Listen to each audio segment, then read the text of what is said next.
Hello everyone. अर्धवार्षिक परीक्षा सत्र 2021-22 कक्षा 10वीं के गणित का पेपर है।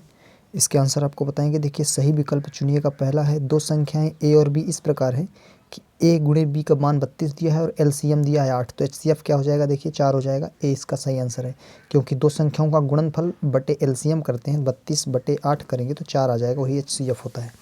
दूसरा है, यदि किसी द्विघात बहुपद a x square plus b x plus c के शून्यक दिए हैं अल्फा और बीटा, तो अल्फा प्लस बीटा यानी शून्यकों का योगफल हो जाता है माइनस बी बटे ए। इसका सही आंसर हो जाएगा सी नंबर। तीसरा देखिए, यदि ए1 बटे ए2 बराबर बी1 बटे बी2 और बराबर नहीं दिया सी1 बटे सी2 के, तो रैखिक समीकरण के युग में दिए हैं a one x plus b one y plus सी1 बराबर 0 तथा a two x plus b two y plus सी2 बराबर 0 का क्या हो जाएगा? कोई हल नहीं होगा, क्योंकि ये दो देखिए ए1 बटे ए2 और बी1 बटे बी2 बराबर है और ये बराबर नहीं दिया है। चौथा देखिए, श्रेणी दी है 3, 6, 9, कौन सा पद 27 है? तो इसका सही आंसर हो जाएगा सी नंबर, 9वां पद हो जाएगा। ये कैसे आता है? देखिए 9वां पद चेक कर लेते हैं, इसको आपको डायरेक्ट बताते हैं। ए प्लस 8d करेंगे तो आपका 27 आना चाहिए, 8d। तो ए देखिए कि पहला पद 3 है और 8d, डी का मान यहाँ पे देखिए 3 दिया, तो 8 त्रिक 24, 3 27 आ रहा, तो ये 9वां पद आपका 27 है। पाँचवा है, त्रिभुज एबीसी में ए बी दिया है 6√3 सेंटीमीटर, ए सी दिया 12 सेंटीमीटर और बी सी 6 सेंटीमीटर, तो कोण बी का मान बताना, तो 90 अंश हो जाएगा। क्योंकि देखिए जो कर्ण यहाँ पे दिया है ए सी 12 का वर्ग 144 और शेष दो भुजाएं 6 का वर्ग 36 और इनका वर्ग करेंगे 6 स्क्वायर और √3 स्क्वायर, तो ये 108 आएगा, क्योंकि 6 6 36 नहीं 108, तो 36 में 108 ऐड करते हैं तो 144 होता है, तो ये आपका कर्ण कहलाएगा ए सी, इसलिए इसका मान सी का मान 90 अंश हो जाएगा। छठवा है, दो बिंदुओं ए x1/1 दिया है और एक x2/2 दिया है, तो बीच की दूरी का जो सूत्र होता है जानते हैं, यहाँ पे गलत है, ए नंबर सही हो जाएगा इसका। x2 - x1 का स्क्वायर प्लस y2 - y1 का स्क्वायर, तो ये आपके सही विकल्प के आंसर हो गए। देखिए रिक्त स्थान भरिए। दूसरा है, प्रत्येक भाज्य संख्या को अभाज्य संख्याओं गुणनफल में लिखा जा सकता है, तो अभाज्य यहाँ पे भर देना है। दूसरा है, घात 2 के किसी बहुपद के अधिकतम 2 शून्यक हो सकते हैं। जितने घात का बहुपद होगा, रेखीय बहुपद का 1 शून्यक होता है, 2 घात का बहुपद है तो 2 शून्यक हो गए, यहाँ पे 2 भरना है। तीसरा, द्विघात समीकरण के विभक्त कर का सूत्र डी का b² - 4ac सही है। चौथा है, यदि किसी समांतर श्रेणी का nवां पद, देखिए यहाँ पे 3 + 2n nवां पद दिया है। nवां पद क्या होता है? a + n - 1 × d, ये nवां पद होता है। और ये कितना दिया हुआ है? 3 + 2n, तो 3 + 2n, और बोल रहा है प्रथम पद ए निकालना। देखिए तो ए का मान क्या हो जाएगा? आप सीधे लिख रहे हैं यहाँ पे 3 + 2n, ये तो रहेगा ही, और ये n - 1 × d जाएगा माइनस में, प्लस में, तो माइनस में जाएगा पूरा जाएगा। देखिए तो अंदर लिख देंगे n - 1 × d, चाहे तो आप गुणा भी कर सकते हैं, इतना पूरा लिखना पड़ेगा आपको। ए का मान ये पहला पद है। पाँचवा देखिए, दो समान कोणिक त्रिभुजों में उनकी संगत भुजाओं का अनुपात सदैव समानुपाती होता है, यहाँ पे भरना आपको समानुपाती। छठवा है, त्रिभुज का क्षेत्रफल 1/2 आधार गुणे ऊंचाई होता है, तो 1/2 आधार गुणे शीर्षलंब, शीर्षलंब को ही ऊंचाई कहते हैं। जैसे मान लीजिए समकोण त्रिभुज में ये शीर्षलंब होता है, तो ये आधार हो गया, तो आधार गुणे ऊंचाई 1/2 रहता है। सातवां, वृत्त को दो बिंदुओं पर प्रतिच्छेद करने वाली रेखा क्या कहलाती है? देखिए एक वृत्त है, दो बिंदु पर प्रतिच्छेद करेगी, मतलब ऐसे निकल जाएगा कि यहाँ पे कर रही है, यहाँ पे, तो ये छेदक रेखा कहलाती है। तो यहाँ पे भरना था आपको छेदक रेखा। तो ये रिक्त स्थान के आंसर हो गए। आगे देखिए प्रश्न नंबर 3 में है, सही जोड़ी बनाइए। इसको समझिए। देखिए दो स्तंभ दिए हैं, 1 + cot² थीटा सीधा हो जाएगा, cosec² थीटा एक सर्वसमिका होती है तीसरी।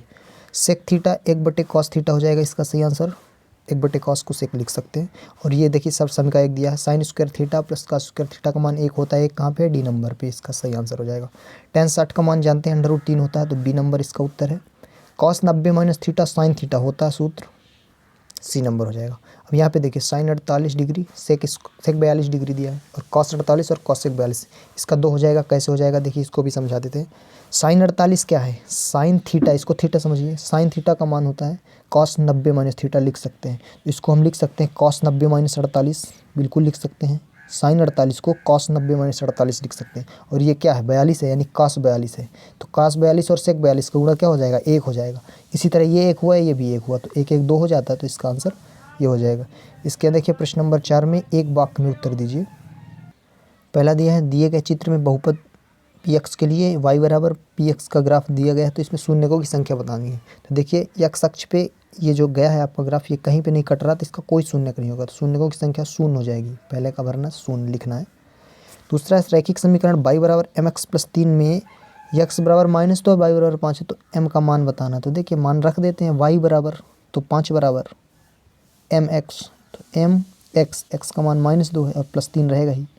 5 की तरफ 3 लाएंगे, इधर पक्षांतरण करेंगे तो 2 बचेगा, डायरेक्ट लिख रहे हैं। देखिए तो ये वाला 3 आएगा बाएं तरफ, +3 था तो -3 हो जाएगा, तो 5 - 3 2 आएगा सीधा सीधा।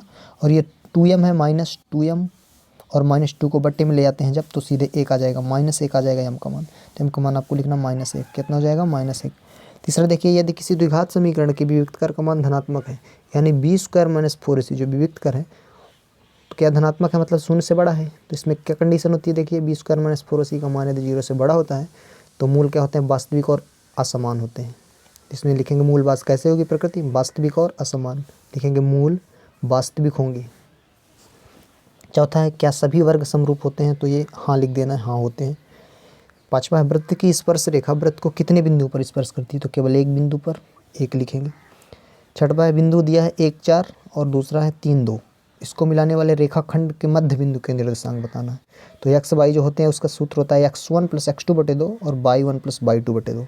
देखिए x1 + x2 1 + 3 4/2, तो 2 आ जाएगा पहला, और y1 + y2/2 4 + 2 6 हो जाएगा, 6/2 कितना आएगा 3, 2 3 हो जाएगा इसका सही आंसर। पाइथागोरस प्रमेय का कथन लिखिए, 7वां है। तो पाइथागोरस प्रमेय कर्ण स्क्वायर बराबर लंब स्क्वायर प्लस आधार स्क्वायर लिख सकते हैं। यदि बड़ी परिभाषा लिखनी है तो लिखेंगे, इस प्रमेय के अनुसार कर्ण का वर्ग शेष 2 भुजाओं के वर्गों के योग के बराबर होता है। आपको ये लिख लेना, इसको तैयार कर लीजिए। सत्ता देख लीजिए, ये सभी इंपॉर्टेंट क्वेश्चन आपके वार्षिक के लिए भी, इनको आप अच्छे से समझ लीजिए, तैयार कर लीजिए। और आपके कितने ऑब्जेक्टिव सही हैं आप कमेंट करके बताइए। पहला, 2 धनात्मक पूर्णांक a और b दिए रहने पर अद्वितीय पूर्ण संख्याएं q r विद्यमान है कि a = bq + r, जहाँ 0 से बड़ा या बराबर हो सकता है r का मान, और लेकिन b से बड़ा नहीं हो सकता। ये यूक्लिड का थ्योरम है, तो ये बिल्कुल सत्य हो जाएगा, यहाँ पे आपको सत्य लिख देना है। दूसरा, 2 चरों में एक रैखिक समीकरण के अनेक हल होते हैं, तो ये भी सत्य हो जाएगा। तीसरा, यदि किसी द्विघात समीकरण के विविक्तकर का मान 0 है, यानी b² - 4ac = 0, तो मूल वास्तविक और समान होगी, तो बिल्कुल सत्य हो जाएगा। चौथा देखिए, श्रेणी दी है 2 - 2 2 - 2, तो समांतर श्रेणी बिल्कुल नहीं है, क्योंकि d सर्वांतर समान नहीं है, तो ये असत्य हो जाएगा। स्पर्श बिंदु से होकर जाने वाली त्रिज्या स्पर्श रेखा के समांतर होती है। देखिए स्पर्श रेखा क्या होती है, जैसे स्पर्श करती है, और इसी से जाने वाली त्रिज्या, यहाँ से जो त्रिज्या जाएगी तो क्या समांतर नहीं, लंब होती है। समांतर बोल रहा है तो ये असत्य बोल रहा है।